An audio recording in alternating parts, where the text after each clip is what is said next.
here from Dialto.com, and today in the hot seat I have Miss Paula Orozco, and she's getting married soon. I don't know if she's going to change her name. By the time you see this interview, that might not even be her name anymore. But Paula is great. I met her through Nisha Moodley, who I believe you've already seen Nisha's interview by now. And Paula is actually my Reiki Master. She has helped me along through my Reiki training. For those of you that are into energy healing and know what that is, we'll probably talk about that in a little bit. But Paula, welcome. Thank you for being here. Thank you. Thanks for having me. This is fun. And so one of the first things I always like to ask people when I get you in the hot seat is about your story. So first, tell us who you are, what you do, where people can find you on the great wide internet, and then tell us how you got here. Cool. Yeah. So Paula Orozco, and I think the name will stay the same for now. And I'm a spiritual coach and a Reiki master teacher, like you mentioned. And you can find me on paulaorozco.com. And what I do basically right now is I help women release any challenging emotions that they have, overwhelm, anxiety, sadness, whatever it may be, so that they can be really free to live a life full of joy and trust. Because I think a lot of us ladies especially struggle with a lot of time and energy going to manage and deal with our inner world, our emotions, our thoughts, our feelings. And so being able to be free to focus on what we really want and going after it is kind of what it's all about for me. So let's see, my story. When I was in college, I think is like when my wellness journey began. So that was like my early 20s. And I was in a totally different space than where I am right now. I was like in a terrible relationship. I was really depressed and anxious. And all of my energy was basically going towards managing my inner world, like just dealing with what I felt constantly. So I decided to kind of start a journey to figure out what I needed to do to make myself feel better, because therapy and medication just wasn't working for me. I think it's great for some people, but it just wasn't doing it for me. So that's how I found Reiki at first. So I decided to just kind of explore it after I had an amazing session. And Reiki, for those who aren't familiar with it, is a Japanese technique that promotes relaxation and healing, and it's energy work, so it works with our energy system. So it was totally different than anything I'd ever even heard of or tried before. But it opened up the world of like awareness to everything that was going on inside of me, and awareness of like how things worked and the holistic approach. And with that awareness, I was able to really look at everything, like my emotions, thoughts, beliefs, feelings, and just start learning tools to manage all of that and to deal with it and to release emotions or be with them. And that kind of brought me where I am now, is a much happier place where I have a lot of tools to manage everything that goes on in my inner world. And then as a result, my outer world and life completely changed. My relationships are healthy. I feel amazing. I didn't have to deal with depression or anxiety anymore. Of course, it's natural that challenging emotions come up. It's life, like we all have to deal with it. But now I can just address it, be with it, deal with it in a really healthy way, and just move on with the things that I really want to do and how I really want to feel. So I love that. I was reading a book, and I don't want to say the name of it because I wasn't a big fan of the book. Because okay. It's one of the first books I've read in a while where I kind of felt like the expert or the teacher hadn't actually come out on the other side of their journey yet. You know what I mean? Like, got it. That's what I love about your story. You're like, yeah, like this is where I was, this is where I am now. Of course, that stuff's going to happen, but I now have the tools to, move on and, do that stuff. So tell me also, what kind of client work do you do? When clients come to you, do you work with people in person? You work with people virtually? Like I know you and I've worked with you in person and I've worked with you over the phone before. Mm-hmm. Tell me how you are working with people these days. Well, it's both, but it's mainly virtually over the phone, which I do coaching. So basically what I've done, which is really fun for me, is I've taken the energy work and I've combined it with my background in psychology and coaching. So I'll develop programs for people and personalize them so that you're releasing emotions and releasing everything that you need to, but I'm making it really easy for you and really gentle for you with the Reiki and the energy work. done via phone. And then when students want to learn Reiki, I'll do like Reiki trainings quarterly in person. And I've now actually begun to do them virtually, which is a lot of fun as well. Oh, cool. Yeah. So, what would you say? For some reason, I always pick three when I ask people questions. What are like the top three most common situations that people come to you with? A lot of fear and self-doubt. So feeling like really afraid, which causes anxiety and worry, like constant worry about the future, things like that. So feeling a lot of that, and then so helping them become really more confident or building up that self-trust, and also in a more spiritual way, like building up trust in the universe, like you're going to be taken care of. You don't have to struggle or push or force to make things happen. You don't have to control life. You can kind of just get into that flow. The second thing I would be just like people who have struggled with like depression or anxiety for a really long time, and it may even like run in their families. They may even be in therapy, but they're looking for extra support to like deal with that on a day-to-day basis. And the third is for people who are really looking to expand their like spirituality and are really asking like big questions about like who they are and are trying to understand more of that aspect of themselves and the energy work and things like that. Now, do you find, is there a common age group for this, or does this kind of hit people, that kind of stuff, at various points in life? Yeah, it's interesting. I would say that I think it varies a little bit. There's definitely like in your 20s when people are trying to figure out who they are. And I think that now that spirituality and like the whole like new age thing is so popular, like people are really like looking and asking those questions, and they're going a little bit deeper, I think, than maybe other generations did. So that's been interesting. So I get a lot of younger people who are exploring that, a lot of younger women. And then there's also older women who have kind of been through life and lived it a certain way and are now looking to live it differently and really like create that life from the inside out rather than vice versa, which they've been doing for a while. So there's like there's a dynamic there that's a little bit different. Yeah, that's so interesting. I mean, personally, I've gone through shifts like that myself, and Mm-hmm. I know where a lot of my my blocks were, and a lot of like my healing had to come from, things in my past, things that we really bury things, Yeah, and you totally. have to bring them up because so many of us like are kind of raised like if you don't pay attention to it, it'll just go away. And the Mm-hmm. funny thing is, it doesn't, and we all reach a point where it's like, oh snap! If I don't take care of this thing, this same stuff is just going to keep happening to me over and over Yeah. again. So, what would you say are, you said something earlier that made me want to ask you, how do you teach people to kind of get present? Here's what you said earlier. So much anxiety and worry and stress comes from worrying about the future. And so Mm-hmm. many people are preoccupied with the future, they forget to be here, like whatever is going Mm-hmm. on right now. How do you teach people? What are, maybe one or two little tricks, an energy trick or something, a technique that you teach to get here right now when you need to kind of recenter? Um, One of the things that I think helps just throughout the entire day and helps you maintain that is having a daily AM practice. That's a spiritual practice because we tend to kind of set things in motion for the day very early on. Like the Yeah. moment we wake up, it's like we're either like expecting a really crappy day or we're really excited about our day, and then that kind of just follows through. So one of the most important things I think is to have a morning practice, and it doesn't need to be anything complicated or that takes an hour. One of my favorites is one by August Gold. She has something called 555, and it's an Mm-hmm. AM practice. So you do like 5 minutes of writing, so you kind of just empty your mind. 5 minutes of reading something that's inspiring or like some sort of sacred text or whatever, like really reminds you of what you love. And then 5 minutes of just being still so that you can be aware of like whatever your body needs, and then you can address it. I love So, that.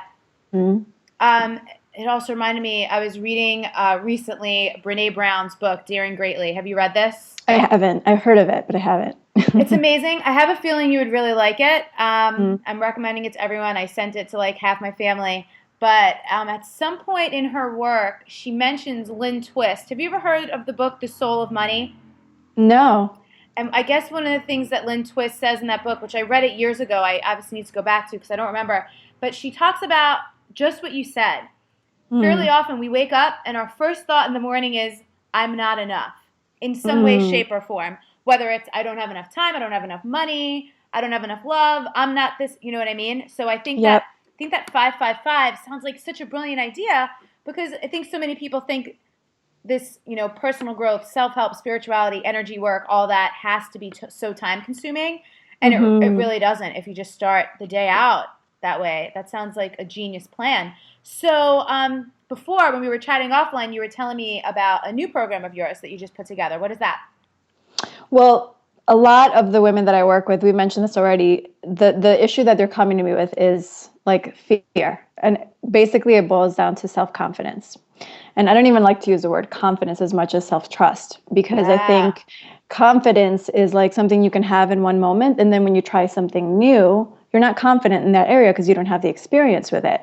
But if you can have trust in yourself and your ability to learn things and to be able to just persevere and do whatever you need, then you can really relax. So the program that I developed is a 28-day program where I work with women on just that, on building self-trust. And it just has huge ripple effects on everything else in their lives. So it's really going from a place of fear to being, having that self-trust in themselves, having that confidence, and then really allows them to be able to live with ease because they can like relax and go into that flow and create whatever they want from it. That's such an amazing observation that you're able to connect that confidence really is based on trust. And I can relate to that so enormously from moving across the country and coming to California and traveling to Costa Rica in the beginning of the year. I've spent more time in the ocean in 2013 than I have in my life cumulatively. And because I had very little experience in the ocean, I didn't trust it. And I would be scared of like the smallest thing. Like you feel seaweed on your leg and you're like, oh my God, what is that? Something's attacking me. Yeah, I know. Or like a wave is coming and you're like, oh my God, I have to get out of the way. It's going to kill me, Yeah. And I know exactly what you mean. It's funny how that it can be a metaphor for anything that's unfamiliar. And we're faced with unfamiliar and uncomfortable and uncertainty all the time. So that's genius. Now, tell me what the link is, but I'll put it below the video anyway. How do people find out about your program or... Yeah, they can just go to paulaorozco.com and go to my Work With Me page, and they'll find the information there. Great. And so what are some of the, again, I'm going to ask you this because I think, when people are watching, I love for them to be like, ooh, that's me, I can relate. What are some of these common situations that you find your people stepping into that are causing them discomfort or kind of uprooting where they were before, that are taking them kind of out of their confidence or their comfort zone? Three main things, I think. Career changes, because a lot of people are experiencing it. I think it's so common, especially like the economy now, and people are trying different things. People are getting laid off, et cetera, et cetera. And people are wanting to work for themselves a lot. So I think that takes big cojones. And I think that it's like one of those things where people really need to have self-trust. So that's a biggie. The other one is relationships and like finding love. Where people can really trust that they can leave a certain relationship and go, and they're going to find somebody else, or they're going to find somebody better, and they can trust that they are worthy of it, or have the ability to go out there and do what it takes to meet somebody new. And the other one is finances, which is kind of closely tied into career. But I think that so many people now have like big dreams, and we're being told more and more that it's okay to dream bigger. And we're realizing that like part of making these dreams come true is to be okay with making more money and having the self-trust that like you can go out there and increase your income in whatever way that you want to do it. So I think those are the big things. So a lot of people are just really scared to go out there and do a lot of those things. Now, one of those things you just said made me think of, again, I'm going to go back to this Brene Brown thing because it has just cracked my world wide open recently because, she talks so much about two things that I think relate to those three things you just mentioned, which are shame and guilt, especially around money. A lot of people have like shame around money, whether it's past things that have happened or, maybe they grew up in a house where people were fighting about money all the time. And she talked about how shame is really the dangerous one because that's like us. That's like us thinking I'm bad. There's something wrong with me. Whereas guilt is, oh, that was a bad decision. That was a bad choice. That was a bad behavior. So shame is about us. Guilt is about the actual choice we made, Yes. So is that... That totally resonates. Yes, because people feel a lot of shame around wanting money and having money and how they make money and shame around asking for money. And it's such a charged thing. And it's really a process for people to understand that money is no different in terms of in the energy world. It's really no different than anything else. Like you're exchanging energy, one thing for another, time for money, your knowledge or skills for money, the same way you would exchange for anything else. And I wish I could remember. I was just listening to Hay House Radio the other day. I don't remember who said this, but somebody said, I think it was a super coach. I forget his name right now. He said, if you exchange the word money for shovel as a practice and just like used any other random word and just kept using it to see how ridiculous it is that it's really just another source of energy, an exchange of energy. Like, oh, I don't have enough shovels today. Oh, like I'm so embarrassed to ask for more shovels. Like it really doesn't matter because it does make you laugh. You're just like, oh yeah, well that's silly. And we've just charged that word and the concept so much with negative connotations, but it's really just another thing. Totally. Yeah. So, and I'm sure you've also, due to the nature of your work and studying psychology and energy work, I'm sure you have some favorite books. I do. I have a few. One of my favorites was Eckhart Tolle. Eckhart Tolle's A New Earth. Yeah. And that's actually a great one for getting present and living in the moment. His work is always really good for that. I'm trying to think. I have quite a few, but I think Louise Hay's work. She works a lot with affirmations, but a lot of her books are really like spiritual and help you really understand the power of beliefs and stuff like that. So any of her stuff is really great. Most recently, or one that I'm reading actually right now, is called The Magician's Way by William Whitecloud. Oh. And it's a neat one. And if you're into alchemy or manifestation, which I am, and he really just takes a look at how you can create your life from the inside out. That's cool. That was called The Magician's Way? The Magician's Way. Oh, I haven't heard of that. I'll check that one out. So last thing I'm going to ask you, because I feel like people ask me this all the time, and I have a feeling you will be better at articulating the answer than I ever am. When you use the word spirituality, some people, especially people who grew up in a religious environment, the word spirituality can really confuse people and in some cases even put people off because they have their own connotation of what it means. So how would you actually explain spirituality? So for me, spirituality is just the acknowledgement that we are more than our bodies. It has nothing to do with religion or anything like that. I don't practice any particular religion, but it's the understanding that we're more than our physical body. And that's why I love energy. The acknowledgement that there's actually like some sort of soul aspect or energy aspect to who we are. And the way that I can describe that best to people is by saying, okay, for example, in the world of emotions, you can be feeling sadness, but then there's a part of you that can actually witness that sadness sometimes. There's something that goes beyond emotion. There's something that goes beyond your body, and that spiritual aspect and living and acknowledging that space is just spirituality. Love it. I knew you would be better at explaining that than I would. So thank you so much. So what I'm going to do, I'm going to find your Facebook, your Twitter, your website, your Work With Me page and all that stuff. I'll put links below here. I want to thank you again so much for your time. And any last parting words or anything before we go here? No, thank you so much for having me. This was fun. I want to leave everyone with one tip, which I think is really important and I don't think we really talked about. Your emotions are your friends.